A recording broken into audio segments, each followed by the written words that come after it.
नमस्कार, आप देख रहे हैं न्यूज इंडिया। आपके साथ मैं हूं चारुल शर्मा। सीधा रुख करेंगे प्रयागराज का, जहां पर अखिलेश यादव संबोधित कर रहे हैं। ये जो बता रहा है कि जिस समय यहाँ के लोग वोट डालेंगे, बुलडोजर बाबा की भाप निकाल देंगे। जो गर्मी निकालने की बात कर रहे थे, उनकी भाप निकालोगे कि नहीं निकालोगे? मैं क्या कहूं, मुझे लगता है यहाँ के लोगों ने पहले ही मन बना रखा है, पहले से ही मन बना रखा है कि कोई जीतने वाला नहीं है। आपको खुशहाली की तरफ ले जाने का काम समाजवादी लोग करेंगे। किसानों की तकलीफ और समस्या का समाधान समाजवादी लोग करेंगे। जो संकट आया है आर्थिक रूप से भारत के हमारी अर्थव्यवस्था पर, उत्तर प्रदेश में सरकार बनेगी तो अर्थव्यवस्था को भी ठीक करने का काम समाजवादी लोग करेंगे। इधर आपने पढ़ा होगा कि बड़े बड़े उद्योगपति पैसे लेके भाग रहे हैं। अभी एक उद्योगपति 28 बैंकों का पैसा लेके भाग गया, कोई पकड़ नहीं पाया उनको। और ये पहला नहीं भागा, इससे पहले भी तमाम उद्योगपति व्यापारी पैसा लेके भाग चुके हैं। बताओ वो सब व्यापारी कहां के थे जो पैसा लेके भागे हैं? जो पैसा बैंकों का लेके भागे, बताओ कहां के थे वो व्यापारी? इसलिए मैं आप सबसे कहना चाहता हूं,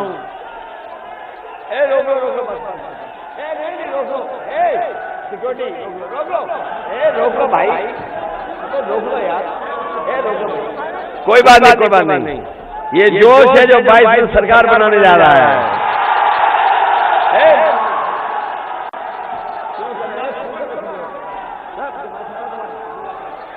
जब मैं बोल रहा हूँ इसलिए मैं आपका विशेष धन्यवाद देना चाहता हूं।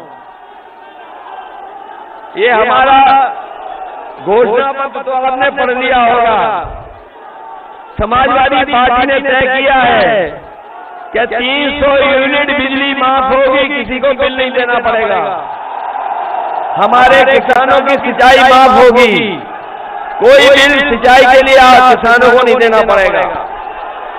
और जब से समाजवादियों ने 300 यूनिट फ्री बिजली की है, तब से भारतीय जनता पार्टी की बिजली गुल हो गई है। उनका ट्रांसफार्मर फूक गया है। प्रत्येक फसल को एमएसपी देंगे। हमारे किसानों को मदद करने के लिए अगर खरीद केंद्र भी बनाने पड़ेंगे और किसानों को एमएसपी देने के लिए हमें मंडी सुधारनी पड़ेगी, तो अपने किसानों की फसल के लिए एमएसपी का इंतजाम करेंगे, जिससे हमारे किसानों के घर परिवार में खुशहाली आ सके। हालांकि किसानों को कई बार लोन लेने में बहुत समस्या होती है। समाजवादी सरकार बनेगी तो किसानों को ब्याज मुक्त लोन दिया जाएगा। 69,000 शिक्षक भर्ती जो आरक्षण घोटाला हुआ है, उस घोटाला का समाधान और अपने भेदभाव हुआ उसको खत्म करने का काम समाजवादी लोग करेंगे। शिक्षा मित्रों को नियमित अध्यापक बनाया जाएगा। बीएड टेट वाले हमारे हैं, इनको समायोजित किया जाएगा। बेसिक शिक्षा के अध्यापकों को 100 मीटर के अंदर तैनाती की जाएगी।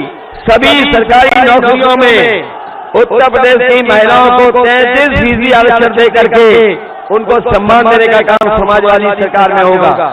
महिला शिक्षकों को उनके गृह जनपद में ही पोस्टिंग का विकल्प दिया जाएगा। कॉलेज विद्यालय के लिए बस सेवा शुरू की जाएगी। राज्य की बसों में छात्राओं के लिए मुफ्त यात्रा होगी। समाजवादी सरकार ने कन्या विद्याधन पहले भी दिया था, फिर देंगे। और इस बार 36,000 रुपए साल का देने का काम होगा। वहीं आपको याद होगा, हमारी बहनें, हमारी माताएं और बहुत सारे गरीब परिवार हैं जिनकी माताएं बहनों को कोई मदद नहीं मिलती थी, समाजवादी पेंशन से उनका सहारा बनाने का काम समाजवादियों ने किया था।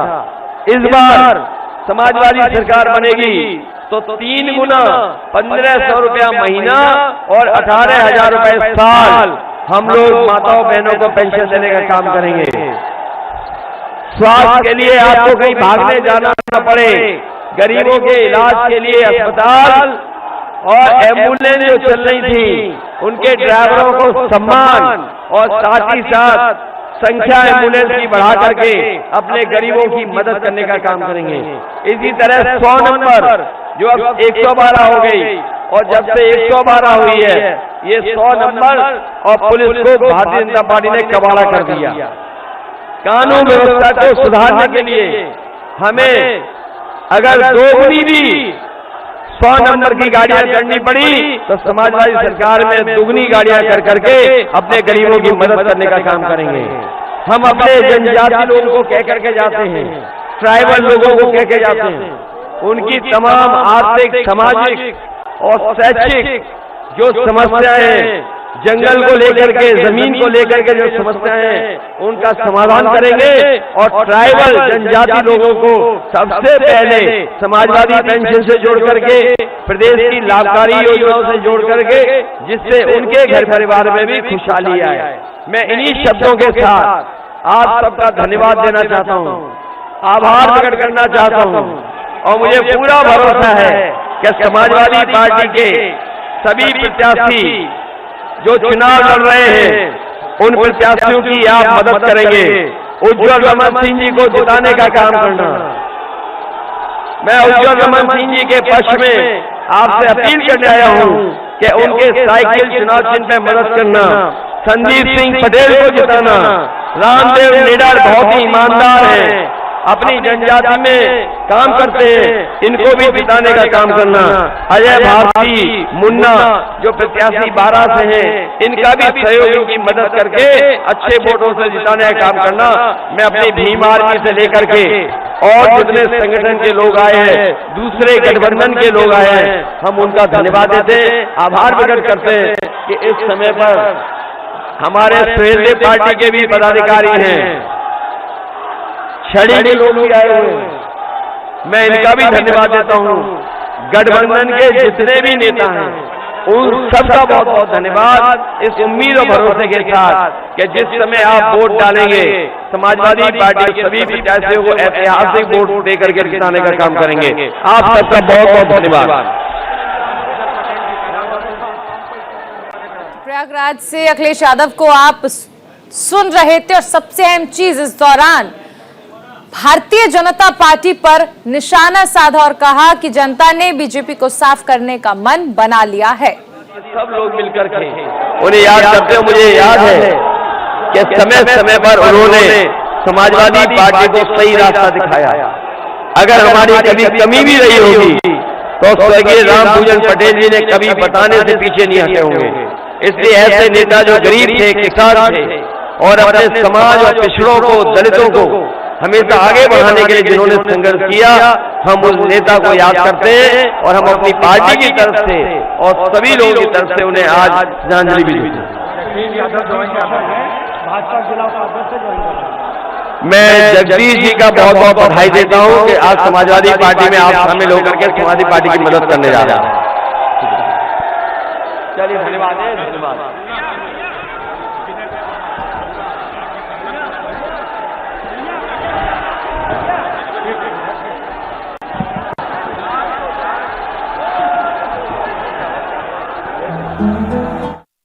और संविधान को बचाने का चुनाव है।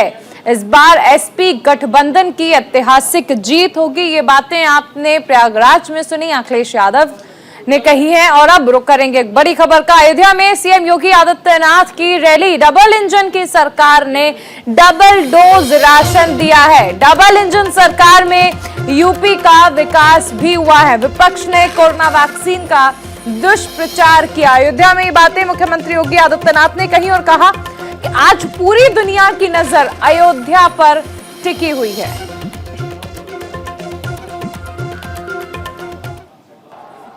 भाइयों बहनों, समाजवादी पार्टी को इसी पे आपत्ति है। वह नहीं चाहती है कि प्रदेश का विकास हो। हमारी सरकार के समय तो सब नर करहि परस्पर प्रीति, चलई स्वधर्म निरत श्रुत नीति। राम राज्य की स्थापना के लिए भारतीय जनता पार्टी की डबल इंजन की सरकार काम कर रही है। लेकिन भाइयों बहनों, समाजवादी पार्टी की सरकार जब थी तब उसकी संवेदना आतंकवादियों के प्रति थी।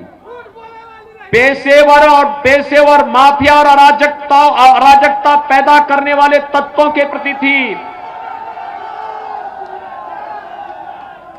तब वह दंगाइयों का सहयोग कर रही थी। कौन सा ऐसा कस्बा, कौन सा ऐसा जिला था जिसमें दंगे नहीं होते थे? इस समाजवादी पार्टी की पहचान दंगों से थी, अपराधियों से थी, माफियाओं से थी, अराजक तत्वों से थी। और भारतीय जनता पार्टी की पहचान राम राज्य की स्थापना के लिए गरीब कल्याणकारी योजनाओं से है, विकास की बड़ी बड़ी परियोजनाओं से है। और भारतीय जनता पार्टी की पहचान अयोध्या में भगवान राम के भव्य मंदिर निर्माण को लेकर के है। एक हाथ में विकास की छड़ी और दूसरे हाथ में बुलडोजर का स्टीयरिंग, दोनों एक साथ चलते हैं। और इसी में समाजवादी पार्टी को परेशानी है, विपक्ष को तो इसी बात की परेशानी है। और इसलिए भाइयों बहनों, मैं आज आया हूं यहां पर बाबा गोरखनाथ के पक्ष में, समर्थन में आपसे अपील करने के लिए। देखिए, जब अयोध्या की 5 सीटें जीतेंगी तो भाइयों बहनों, ये 5 सीटें जीतेंगे तो उत्तर प्रदेश में 325 सीटों का समर्थन भारतीय जनता पार्टी को प्राप्त होगा। 325 सीट का मतलब एक मजबूत और दमदार सरकार होगी, दमदार सरकार।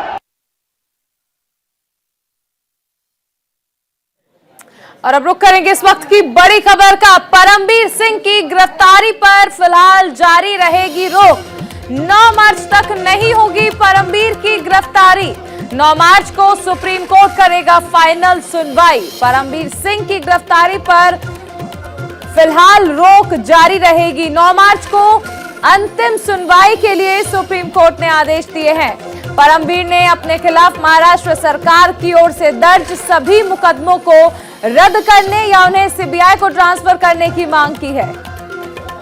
इस वक्त की बड़ी खबर आपको बता दें, परमबीर सिंह से जुड़ी हुई है। परमबीर सिंह की गिरफ्तारी पर फिलहाल रोक जारी रहेगी। एडिटोरियल डायरेक्टर मनीष अवस्थी जी हमारे साथ जुड़ गए हैं। मनीष जी, फिलहाल परमबीर सिंह की गिरफ्तारी पर रोक जारी रहेगी। जाहिर सी बात है चारुल, परमबीर सिंह को लेकर सर्वोच्च अदालत की 2 जजों की खंडपीठ इस मामले की सुनवाई कर रही थी। और जिस तरह से परमबीर का गायब होना, उसके बाद अदालत की फटकार, ऑर्डर के बाद उनका सामने पेश होना, फिर मुंबई पुलिस की कांदिवली क्राइम ब्रांच यूनिट जाकर मुंबई की अलग अलग पुलिस थानों में जो उनके खिलाफ FIR दर्ज थी उसके सामने अपनी बात रखना और जिस तरह से पेश होकर उन्होंने अपना काम किया, मुझे ऐसा लगता है इसी को आधार मानते हुए इस समय सर्वोच्च अदालत ने सोचा कि ये रोक जो जारी है इसे बढ़ा दिया जाए। और इसके साथ साथ हालांकि परमबीर सिंह को लेकर चांदीवाल कमीशन के सामने भी ऐसी बहुत सी गवाहियां और बहुत सारे ऐसे सबूत सरकार ने और जो गवाहों ने पेश किए हैं उसके मुताबिक परमबीर सिंह की मुश्किलें ये नहीं कहा जा सकता कि खत्म हुई है, लेकिन हाँ, सर्वोच्च अदालत की फटकार जिस तरह से रही कि आप जाइए, जाकर एजेंसियों के सामने अपना पक्ष रखिए। और इसके साथ साथ जो तलवार हमेशा लटकती रही कि जिस सूबे के आप मुखिया रहे हैं उसी सूबे के छोटे अधिकारियों के सामने जाकर आपको एक आरोपी की तरह बैठकर आपसे अगर पूछताछ हो रही है, तो इस नामूसी से बचने के लिए मुझे लगता है जो तलवार गिरफ्तारी की लटक रही थी उसमें फिर एक बार राहत में बढ़ोतरी होती दिखाई दे रही। और मनीष जी, ये भी खबरें आ रही हैं कि 9 मार्च को अंतिम सुनवाई सुप्रीम कोर्ट इस पर कर सकता है। और सबसे अहम चीज की परमबीर की अगर हम बात कर लें तो वो लगातार ये मामले जो है वो सीबीआई को ट्रांसफर करने की मांग भी कर रहा है। जी, परमबीर सिंह चाहते हैं कि उन्हें लगता है कि महाराष्ट्र पुलिस हो सकता है, चूंकि उन्होंने पूर्व गृह मंत्री अनिल देशमुख पर उंगली उठाई थी और अनिल देशमुख पर उंगली उठाने के बाद उनका पद गया, वो गिरफ्तार हैं। ऐसी सूरत में वहां की पुलिस शायद हो सकता है उनके खिलाफ सारी चीजें करे। इसका उन्होंने शक भी एक बार जताया था कि मुझे मेरी जान को खतरा लगता है मुंबई में पेश होने से पहले। तो इन बातों के मद्देनजर वो ये चाहते हैं कि सारे केसेस, चूंकि इसमें NIA भी इन्वॉल्व है, चूंकि अंबानी रेसिडेंस का जो मामला था जिसमें वाजे के अलावा मनसुख हिरेन की जो हत्या थी उसको लेकर भी ऐसी बहुत सारी गुत्थियां अभी भी बाकी हैं। न केवल हफ्ता वसूली और इसके अलावा मनसुख हिरेन की भी बात को लेकर अभी जांच चल रही है। ऐसे में परमवीर सिंह को ये लगता है कि सारे जितने मामले हैं उनकी जांच अगर CBI करे तो वो ज्यादा बेहतर होगा। एक ही एजेंसी के करने के मायने ये कहा जाता है कि उसमें परमवीर सिंह को भटक कर जिस तरह कभी इधर से समन कभी उधर से समन, क्योंकि महाराष्ट्र की CID भी अब इसमें कूद पड़ी है। महाराष्ट्र की CID भी जांच कर रही है। ये आय से ज्यादा संपत्ति का भी मामला है, कई फ्लैट्स पर भी बात आई है। तो इन सारी बातों को मिला जुला परमवीर सिंह ये चाहते हैं और शायद उन्हें लगता है कि निष्पक्ष तरीके से अगर जांच होगी तो वो केवल CBI ही कर सकती है। इसलिए उनकी एक यह मांग भी है गिरफ्तारी के अलावा कि सारे मामलों की जांच CBI करे, जिसको लेकर सर्वोच्च अदालत सुनवाई तो कर रही है, लेकिन फैसला कब आएगा इसका इंतजार परमवीर सिंह के साथ साथ उन एजेंसियों को भी है जो परमवीर सिंह से लगातार पूछताछ के लिए ललायत दिखाई देते। चलिए, बहुत शुक्रिया मनीष जी इस तमाम जानकारी के लिए। और अभी सीधा रुख करेंगे इस वक्त की बड़ी खबर का। हिमाचल प्रदेश के ऊना में बड़ा हादसा हुआ है। टाहलीवाल इलाके में पटाखा फैक्ट्री में धमाका हुआ है और हादसे में 6 महिलाओं की मौत की पुष्टि हुई है। साथ ही 10 से ज्यादा लोगों के गंभीर रूप से घायल होने की खबर सामने आ रही है। हिमाचल से बड़े हादसे की खबर आ रही है। यहां पर ऊना में बड़ा हादसा हुआ है। टाहलीवाल इलाके में पटाखा फैक्ट्री में धमाका हुआ है और हादसे में 6 महिलाओं की मौत की पुष्टि अब तक हो चुकी है और 10 से ज्यादा लोग गंभीर रूप से घायल बताए जा रहे हैं। पटाखा फैक्ट्री में धमाका हुआ है। 9 से ज्यादा लोग घायल हैं और कम से कम माना जा रहा है कि 10 लोग फिलहाल गंभीर रूप से घायल हैं। 9 लोगों की मौत हुई है।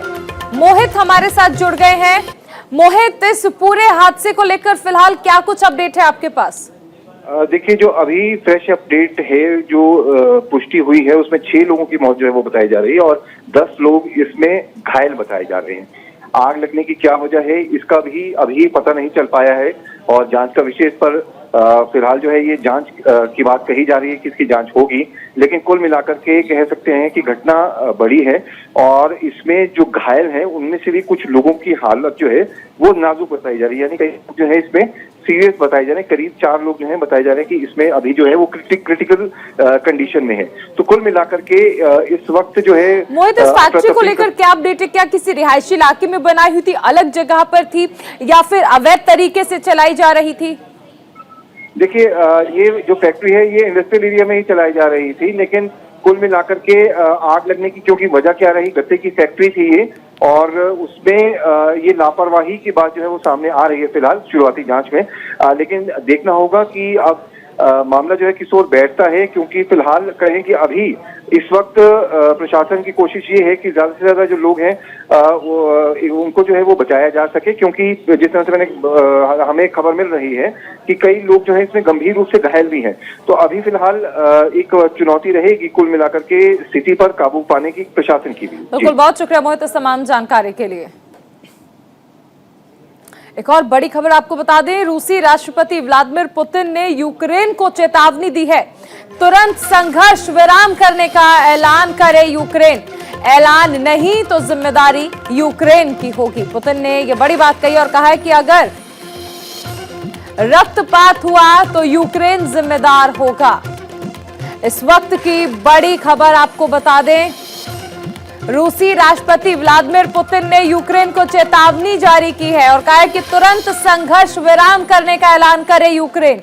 अगर ऐलान नहीं किया गया तो इसकी जिम्मेदारी यूक्रेन की होगी। अगर रक्तपात हुआ तो यूक्रेन इसके लिए जिम्मेदार होगा। तो राष्ट्रपति पुतिन ने एक तरफ रूस के 2 टुकड़े करने का ऐलान कर दिया है, दूसरी तरफ सेना भी बढ़ा दी है। हालांकि रूस के इस फैसले को लेकर संयुक्त राष्ट्र सख्त नजर आ रहा है। यूएस ने इस पर बातचीत का प्रस्ताव भी रखा है, लेकिन सबसे अहम चीज यूक्रेन ने यह साफ कर दिया है कि स्थिति जो भी बनती है, लेकिन इस तरह रूस को जवाब दिया जाएगा। सीमाएं सुरक्षित,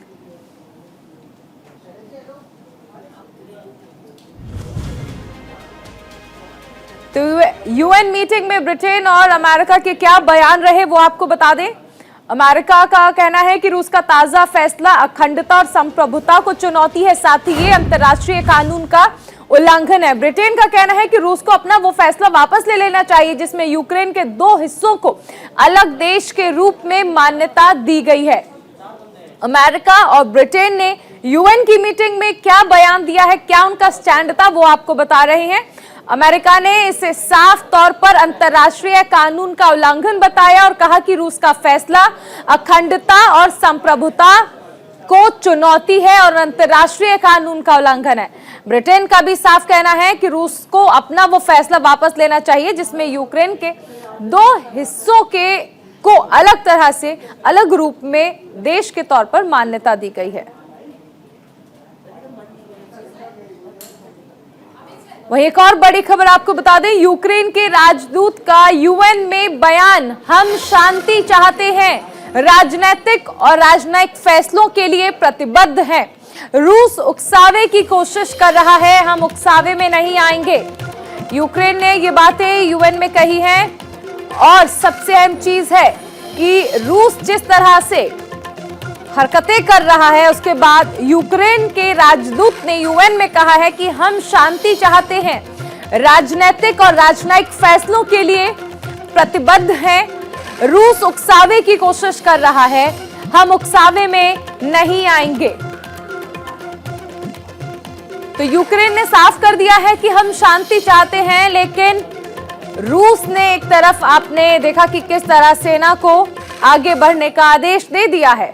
विद्रोहियों को मान्यता देने के रूस के फैसले से हम किसी तरह का डर नहीं है। यूक्रेन की सरकार को पश्चिमी देशों से पूरा समर्थन मिलेगा। यूक्रेन के राष्ट्रपति का यह बयान आया है।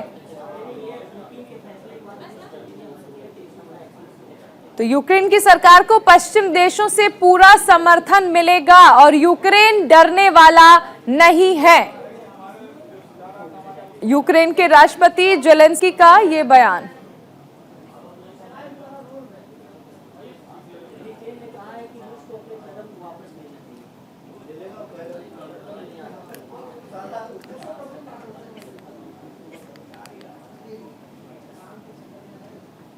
चलिए अब आपको मैप के जरिए समझाते हैं कि रूस ने यूक्रेन के किन किन इलाकों को अलग कर दिया है।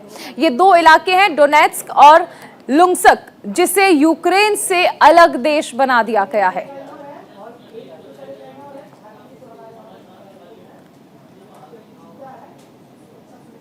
तो डोनेट्स्क और लुंस्क ये वो इलाके हैं जिन्हें यूक्रेन से अलग करके अलग देश बना दिया है।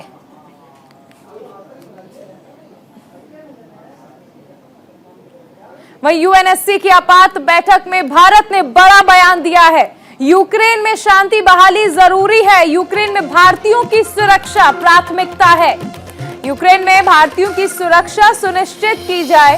विवाद को बातचीत से सुलझाना जरूरी है, विवाद को बातचीत से सुलझाया जा सकता है। सैन्य टकराव से बचने की जरूरत है। भारत ने ये बातें यूएनएससी में कही है। यूक्रेन में भारतीयों की सुरक्षा सुनिश्चित की जानी चाहिए, विवाद को बातचीत से सुलझाना जरूरी है।